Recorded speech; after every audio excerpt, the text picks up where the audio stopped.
Good morning India. आज का सवाल है, क्या हर शहर में रेड लाइट एरिया होनी चाहिए? वेश्यावृत्ति का लाइसेंस मिलना चाहिए?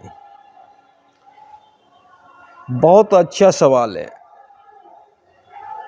लगभग अमेरिका में चले जाइएगा, जापान में चले जाइएगा, इंग्लैंड में चले जाइएगा, रसिया में चले जाइएगा, वहाँ पर प्रत्येक शहर में रेड लाइट एरिया बनाया गया है। क्योंकि रेड लाइट एरिया बनाने से क्राइम कंट्रोल होता है। कम से कम रेप के केस में 50% की कमी आएगी। तो इस ख्याल से बहुत ज़रूरी है कि रेड लाइट एरिया होना, और रेड लाइट एरिया लाइसेंसी होना ज़रूरी है। क्योंकि अगर लाइसेंसी नहीं रहेगा तब तो कई एक तरह का रोग का बुलावा वो देगा। क्योंकि अगर सरकार देता है लाइसेंस तो हर हफ्ते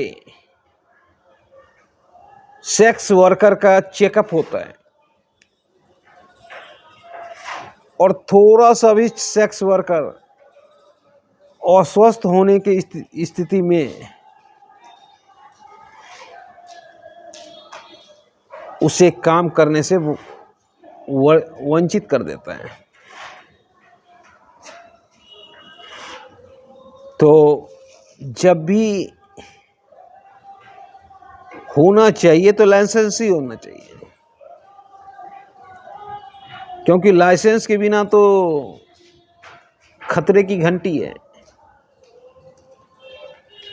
एड्स का बुलावा है।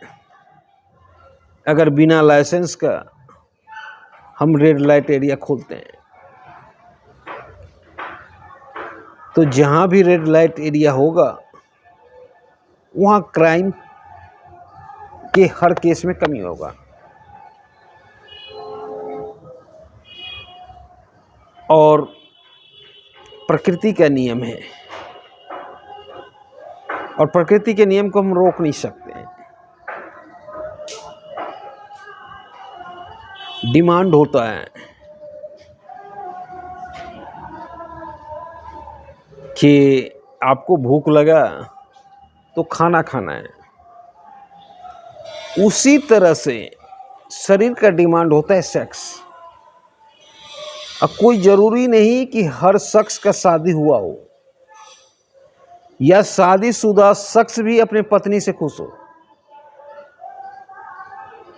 बहुत ऐसे शख्स जो शादी के बंधन में भी हैं पर अपने पत्नी से खुश नहीं है।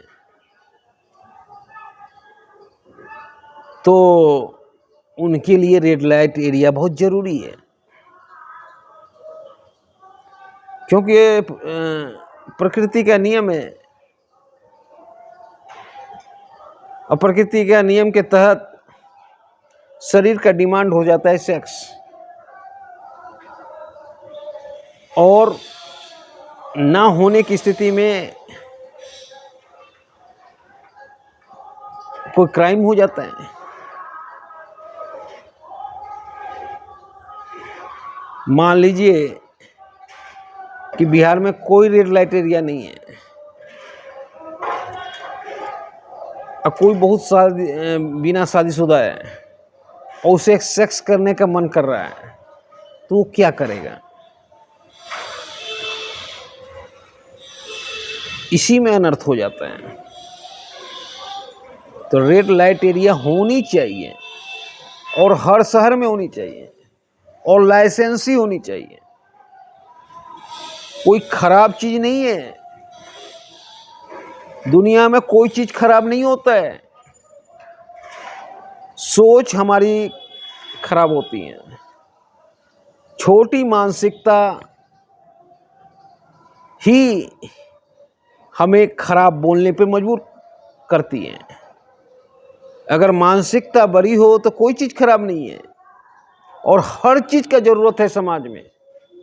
कोई ऐसा चीज़ नहीं है जिसका ज़रूरत नहीं है समाज में, और ख़ास तौर पे रेड लाइट एरिया का ज़रूरत है।